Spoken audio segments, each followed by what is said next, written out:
नमस्कार, आप देख रहे हैं नेशन नाउ समाचार। मैं आपके साथ हूं हिमांशु शर्मा। कल हुए कानपुर देहात में बवाल को लेकर पूरे उत्तर प्रदेश में सरगर्मियां तेज हो चुकी हैं।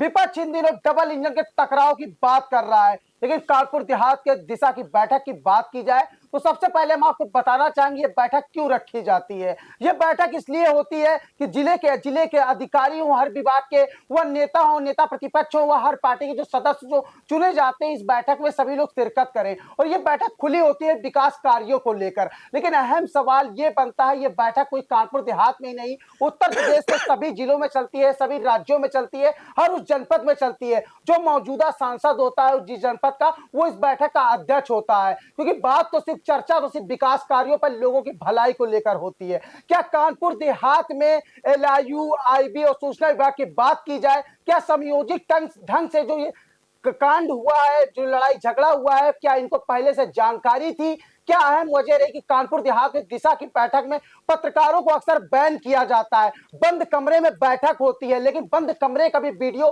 सोशल मीडिया पे आ गया। अब ये जो आपसी विवाद था, बीजेपी की कलह थी, अब वो जनता के बीच आ गई। एक तरफ पूर्व सांसद अनिल शुक्लवारसी तो दूसरी तरफ मौजूदा सांसद देवेंद्र सिंह भोले नजर आए। मामला यहां तक आ गया कि जिले की पुलिस अधीक्षक श्रद्धा नरेंद्र पांडे और जिले के जिला अधिकारी को बीच बचाव करना पड़ा। एक तरफ मौजूदा सांसद को पुलिस अधीक्षक पकड़े हुए थे, तो दूसरी तरफ पूर्व सांसद को जिला अधिकारी पकड़े हुए थे। कार्यकर्ताओं के बीच में वहां पे भारी पुलिस बल तैनात किया गया। ये कहीं और नहीं, किसी गांव में नहीं, किसी जिले में नहीं, दरअसल जिला अधिकारी कार्यालय के जस्ट मीटिंग हॉल में ये पूरी घटनाक्रम होती है। बहरहाल बात की जाए इस पूरे मामले को लेकर, जब पूर्व सांसद अनिल शुक्लवारसी से बात की तो उनका साफ तौर पर कहना था, अगर जिले के जिला अधिकारी और पुलिस अधीक्षक न होती तो उनको आज जान से मार दिया जाता। क्योंकि यहां पर वो मान चुके हैं कि सच में उत्तर प्रदेश में ब्राह्मण बौना साबित हो चुका है, ठाकुरवाद जारी है। ऐसा हम नहीं, दरअसल पूर्व सांसद अनिल शुक्लवारसी का आरोप है। इस पूरे घटनाक्रम में सदस्य के तौर पर समाजवादी पार्टी के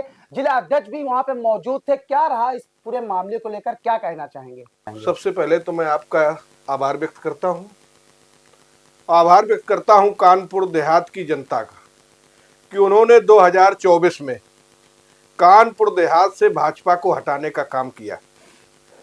क्योंकि जो 4 विधानसभाएं कानपुर देहात में, इनमें समाजवादी पार्टी के साथ जनता पूरी तरीके समर्थन में रही। और वर्तमान में हमारे समाजवादी पार्टी के 3 सांसद हैं। अकबरपुर रनिया से विधानसभा में समाजवादी पार्टी जीती, लेकिन दुर्भाग्य रहा हम लोगों का कि यहाँ जो हमारी नगर से विधानसभा लगती है उसमें भोले सिंह जीते। उसके तहत वो दिशा की बैठक के अध्यक्ष थे।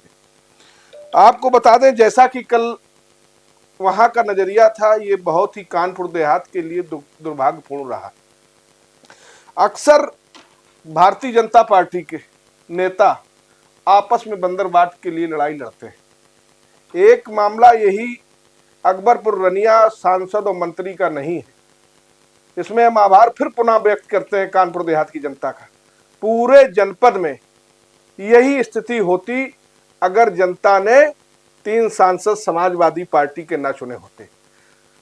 हमारे भोगनीपुर विधानसभा में राकेश सचान मंत्री हैं, उनके लोग अवैध तरीके से खनन कर रहे हैं। हमारे सिकंदरा विधानसभा से मंत्री अजीत पाल जी हैं। भारतीय जनता पार्टी के जितने भी जनप्रतिनिधि हैं कानपुर देहात में, आपस में सिर्फ खनन को लेकर के, लोगों से उगाही करने के मामले पर आपस में भिड़ंत हो जाती है। इसमें कोई दोहरा नहीं है, पूरी कानपुर देहात की जनता जानती है। पत्रकार साथी भी समय समय पर इस तरीके के समाचार हम लोगों को अवगत कराते रहते हैं।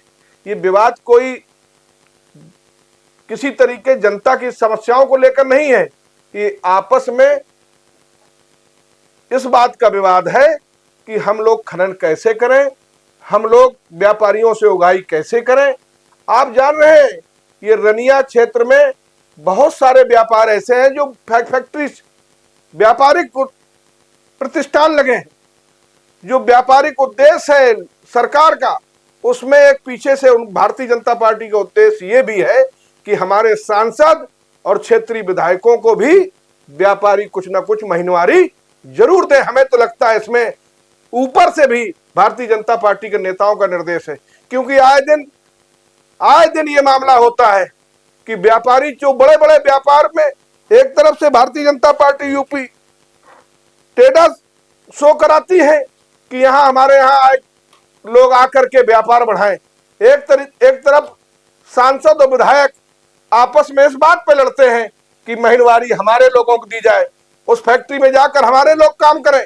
निश्चित तौर पर कानपुर देहात में जो दिशा की बैठक में हुई वो इसी बात को उदाहरण है कि लोग ये चाहते हैं, जनप्रतिनिधि कानपुर देहात के लोग ये चाहते हैं जनप्रतिनिधि कि हमारे जो आगे पीछे घूमने वाले लोग हैं, जो भारतीय जनता पार्टी कार्यकर्ता हैं, वो लोग अवैध तरीके से खनन करें और व्यापारियों से अवैध तरीके से वसूली करें। इस बात से विवाद हुआ। अच्छा, लड़ाई की अहम वजह कहां से उत्पन्न हुई इस पूरे मामले में? इस विषय से आपको जानकारी है कि जो सांसद हैं, पूर्व सांसद हैं, दोनों लोग ये चाहते हैं कि हमारे लोग उगाही करें। लड़ाई की क्या अहम वजह रही? अहम वजह यही है कि जो भी भारतीय जनता पार्टी की जनप्रतिनिधि हैं, वो लोग अपने लोगों को अवैध खनन कराना चाहते हैं, व्यापारियों से अवैध वसूली कराना चाहते हैं। कोई कहता कि हमारे लोग वसूली करेंगे, दूसरी लोग कहते हैं कि नहीं हमारे लोग वसूली करेंगे। सिर्फ इस बात का विवाद है और कोई किसी प्रकार का विवाद नहीं है। अच्छा, मानते हैं कि जिले का ये जनता की समस्याओं को लेकर कोई विवाद नहीं है कि कोई भी जनप्रतिनिधि जो भारतीय जनता पार्टी के हैं, सांसद हैं, मंत्री हैं, उनको जनता के प्रति कोई भी जिम्मेदारी उन्होंने नहीं रखी। हम दुर्भाग्य कहेंगे कानपुर देहात का कि जो दिशा की बैठक में हुई वो पूरे प्रदेश में नहीं, पूरे देश में कानपुर के लोगों, देहात के लोगों का सम्मान कम हुआ है। ये जो दोनों इंजन है, उत्तर प्रदेश सरकार के मंत्री प्रतिनिधि पूर्व सांसद अनिल शुक्ला वारसी और केंद्र के इंजन वर्तमान सांसद भोले सिंह, ये आपस में टकराए हैं। इनका निश्चित तौर पर जो डब्बे हैं, डब्बे में बैठी जनता है वो उतर गई है। डब्बे खाली हैं, खाली इंजन आपस में टकरा रहे हैं।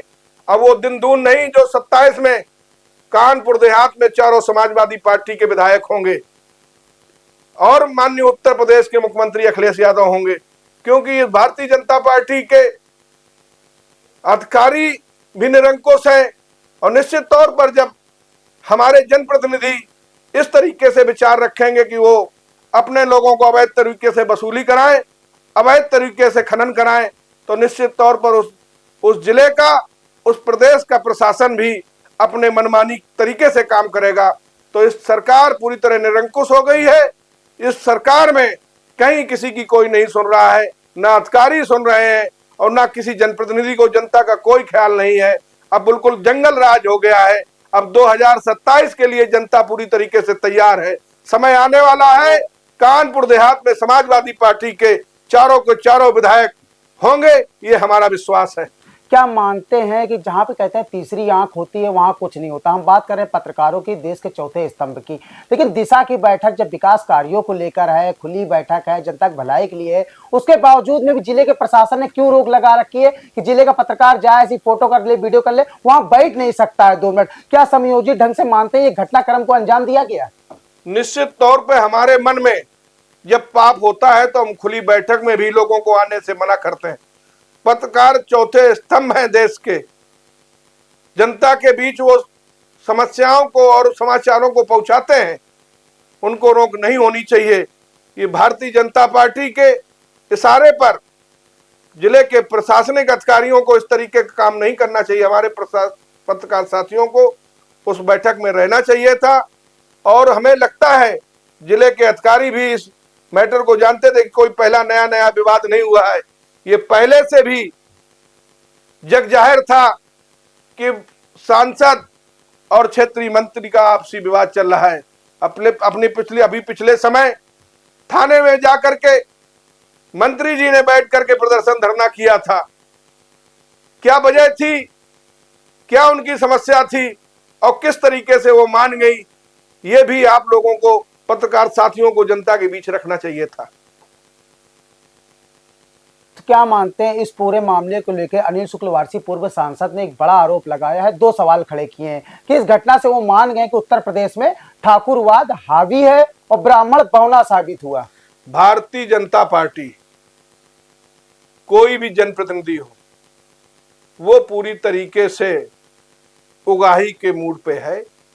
वो सिर्फ पैसा पैदा करना चाहते और लोगों के साथ अत्याचार अन्याय करना चाहते, इसके अलावा कोई उनका दूसरा काम नहीं है। जनता की समस्याएं कैसे दूर हों? किसान पूरे जिले का परेशान है। बेमौसम अभी बरसात हो गई है, धान की फसल चौपट हो गई है। किसी अधिकारी से किसी भारतीय जनता पार्टी के जनप्रतिनिधि ने जनपद की समस्याओं को नहीं रखा। मैं आपके माध्यम से जिलाधिकारी महोदय से यह भी निवेदन करना चाहता हूं कि पूरे जनपद में किसान परेशान है। बेमौसम से बरसात हुई है, धान की फसल चौपट हो गई है। कई ऐसी फसलें थी जिसमें किसान का हाथ में कुछ नहीं आया है। खेतों में बेमौसम बरसात होने से पानी भर गया, वो अपनी फसल का नहीं पैदा कर पाया है, तो उनको मुआवजा देने का भी काम करें। ये भी हम लोग बात रखना चाहते दिशा की बैठक में।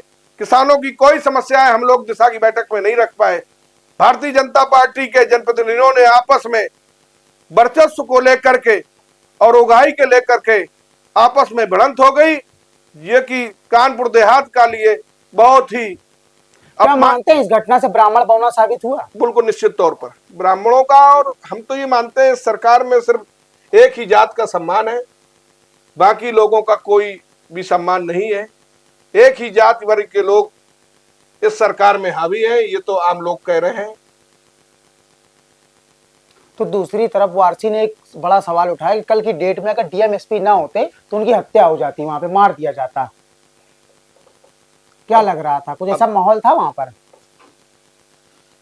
अब इस बारे में तो हम ये नहीं कुछ कह सकते हैं, वो वही बता सकते हैं कि उनका आपसी क्या मैटर है, क्या कारण है, ये आप उन्हीं से पूछ सकते हैं। कि तो ये हमारे साथ में समाजवादी पार्टी के जिला अध्यक्ष थे, इनका साफ तौर पर कहना है ये पूरी जो झगड़े की लड़ाई है बंदर बाट को लेकर है। वो लाइन नहीं कही राम नाम की लूट है, लूट सके तो लूट, सरकार ने दे रखी है, जो जितना भ्रष्टाचार करे है पूरी छूट।